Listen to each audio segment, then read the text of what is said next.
There are a lot of so-called truthers that think they are close to the truth when they don't understand everything they're told is nothing but a lie. And that also includes, as I've stated many times, the so-called ball earth. Let's take a look at the foundation when it comes to Freemasonry, of course an international organization. And why do they use the so-called square, which is a measuring tool, and the compass? Okay, a square, first off, has 4 corners, and this one doesn't. Okay? Let's take a look here from the Bible, Job 26:10. Referring to God, He hath compassed the waters with bounds until the day and night comes to an end. So the concept of a compass, as you see here, this is the foundation of the world we live in. Okay? You have the circle within a square and the ice ring that surrounds the flat earth. Okay? The compass, and these are your bounds with a compass. This is the entire foundation, of course. The concept of pillars as well is huge when it comes to Freemasonry. It's very simple once you understand the Bible. For the pillars of the earth are the Lord's, and He hath set the world upon them. Okay, but this is how they do it. With Freemasonry, instead of putting God up here, they put Lucifer. Instead of a flat earth, they put a ball earth. This is how they do it. It's all about duality, as you see right in front of you with the black and white. Okay, all about duality. Now, taking a look here also at this Bible verse, just before I do so, again, the circle within the square. From Revelation 7:1, talks about the 4 angels standing on the 4 corners of the earth. Okay? A ball earth obviously does not have corners. This is the true concept representation of the biblical flat earth. Okay, let's move on here to these images and these Freemasons that have conceived this phony baloney ball earth. Take a look here at this artwork going back in time. Of course, you can see the ball earth, the moon, and the so-called Milky Way. This goes back to 1918. This was all conceived by Freemason Władysław Benda. Okay, let's take a look here again at the details. Earth with the Milky Way and moon, 1918. Okay, how do they know how the so-called ball earth looked like going back in time when the very first so-called photo of the ball earth was from 1946? Okay? It's only a partial image. And give me a break. Look at these clouds. Look at this supposed shadow on the ball earth. It's a complete joke. Okay? These Masons came up with the whole entire concept. I'll show some more details here once again with this supposed concept. Here's the details again from 1918. It's done with charcoal and originally appeared in March 1918 edition of Cosmopolitan, along with an article titled The Future of the Earth. Okay? This is your future, the future of the Earth. Going back to 1918, the whole entire concept. Going back also in time as well here with Universal Pictures from 1927 to 1936. This was their logo that appeared before movies played. Okay? Again, pre-1946, before the supposed first photo of the ball earth. And how is it possible it's so accurate with current day globes? Okay? Just look at this teacher basically brainwashing these children. Understand, he's unknowingly doing this. She was also taught years ago that we live in a ball. So it's passed on from generation to generation to generation, the lies. Same entire concept. You go to your dentist, and all dentists believe fluoride's good for you. And why is that? Because the government tells you so. They read the information, they read the pamphlets, they read the literature. Look what it says here. This is government's official website, the CDC.gov, fluoridation. Brush with fluoride toothpaste. Visit the dentist regularly. Drink water with fluoride. So the same people that understand the whole entire concept of fluoride not being good for you, they can't get away from the lies of this phony baloney ball earth. You ask your teacher, how does water stick to the bottom of the ball earth? And they just simply tell you gravity. and you say, okay, well, everybody else believes it, so I guess it must be true. Just because everybody else believes it. Now, I talk about truth in movies and lies in the news in the school textbooks. Here's a perfect example going back to 1983 with this TV series called V for Visitors. You see the Supreme Leader Diana, and what does she have right in front of her? Let's take a closer look. You have the four corners, you have the dome, the firmament, and you see the sun and the moon within, and you see the circular motion within. This is flat out mockery. Okay?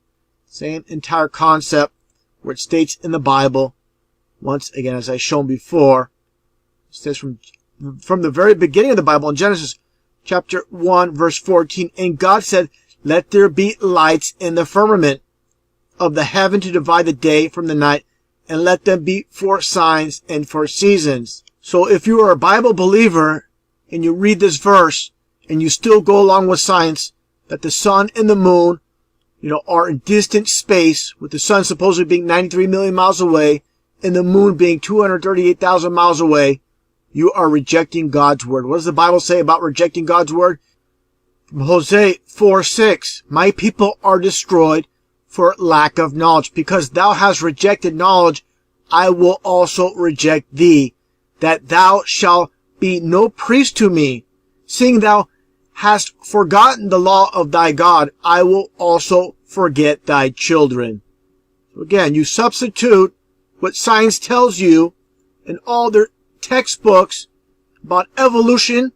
You understand that's a lie, but for some reason you're going to go along with what science says and reject God's word. Okay, that's what it all comes down to. Look how these Masons love to mock those that own and control our society. Let's take a look here. This is a cross street off Ventura in LA. They have Firmament Avenue. This is exactly how they mock. People are driving by the street, every day, night, going to their 9-to-5 job, and are clueless to what's right in front of them. Now, the question I get asked daily, why would they lie to us about living on a ball earth when we actually live on a flat earth? It's all about trying to disprove God. The ball earth concept basically supports the theory of evolution with the Big Bang. Basically, from an explosion was the exact opposite of creation. An explosion destroys things. It does not create things. The whole idea from the Big Bang, how this world supposedly formed, and how it constantly spins at the same rate of speed year after year. Again, it's all about supporting the theory of evolution, trying to disprove God, make us believe, again, that we came from this supposed explosion. Now, I'm going to move on a bit, this topic about the flat earth. Okay, let's take a look here at this graphic by David from Deep Inside the Rabbit Hole. Basically talks about flight paths on the so-called southern hemisphere. You don't have any flights from Johannesburg, South Africa, directly across the ocean to Australia or New Zealand. They always connect up and come straight back down. Why would they do this? If you're an airline company, you would take the shortest route possible you want to maximize your profits. Why would you have your passengers take the longest route? It's not cost efficient. It makes absolutely no sense. Now let's take a look here as well. You can take a look here when it comes down to it. This is exactly what's taking place and why they do what they do. There's no shortcuts. You must basically pass through. There's no alternative unless you want to loop around, which makes no sense. Okay, this is why they do what they do. And of course, this is the UN logo with 33 segments. This also happens to be a model of the flat earth as well. Now, taking a look at this website, Flat Radar 24, these are real-time, live air traffic. Again, you're going to see in the northern hemisphere. It does not affect the northern hemisphere when it comes to these plane flights. Just take a look at the southern hemisphere, the so-called southern hemisphere. You're not going to see any flights from southern South America to Africa or South Africa to Australia. Look at this for hours and hours. And all you're going to see is planes crossing the northern Atlantic. As far as the Indian Ocean and South Atlantic Ocean, you're not going to see any. Look at all these planes. You can click on a plane and look at the exact details on the sidebar. I'm not showing it on this. I just want to keep this this view condensed down, but you could see it on the left side, or if you want to take a look at that and look at all the details. But again, you spend hours and hours looking, watching, and you won't see a plane cross the supposed southern hemisphere. Again, it's all about, let's take a look here, this image, once again, as I shown earlier, and you'll understand why. Okay? Straight point, the shortest point, there's no shortcuts, but from South Africa, you must cross basically through the Middle East to get to Australia. Connect, if you want to get to New Zealand, connect from, say, Sydney to New Zealand. So exactly why they do this. It all makes sense. Take a look once again. Keep it here just for a little bit. You'll see, for example, a plane. If you track a plane long enough, say, for example, from Brazil or Argentina, stayed on the sidebar, the destination is South Africa. Again, you will not see it cross the southern Atlantic. What would happen is it'll just automatically show up basically in the destination time. You'll just see that plane icon show up, but you won't see it cross, just like you'll see this plane right here crossing from the United States to Europe. Okay? Why is that? Again, very simple to see for those that have eyes to see. Again, just like I shown earlier, there's no shortcuts on the flat earth. Cross, for example, again, Argentina will come straight across. So if you're going to Africa, that's how it works. And again, from South Africa to Australia, exact reason why. Okay, so there you go. Very easily explained. And again, you can go to, the name of this website is flightradar24.com. Watch this for hours, for days, all you want. You're not going to see any plane supposedly crossing the southern hemisphere. There are those that claim that Polaris or the North Star proves that we live in a ball, since you supposedly can't see Polaris from the so-called southern hemisphere. First off, let's take a look at this model in motion, this bogus model, supposedly how the ball Earth orbits around the sun at 70,000 miles an hour as the moon orbits around the Earth. I mean, give me a break. The supposed astronauts that went to the moon in 1969, how did they fly off this spinning ball while it's moving at 70,000 miles an hour and just so happen to land on this rotating, moving moon? Makes absolutely no sense. It would drift off as the Earth supposedly is traveling at 70,000 miles an hour. Now, let's take a look here. Again, at the supposed southern hemisphere, you can forget about this entire model. But the reason, basically, they have the southern hemisphere at this point. Of course, you're going to have the North Star above the so-called North Pole. Let's take a look here at this bogus claim how Polaris is so high up in the sky when it's not. The whole entire concept is basically from this region.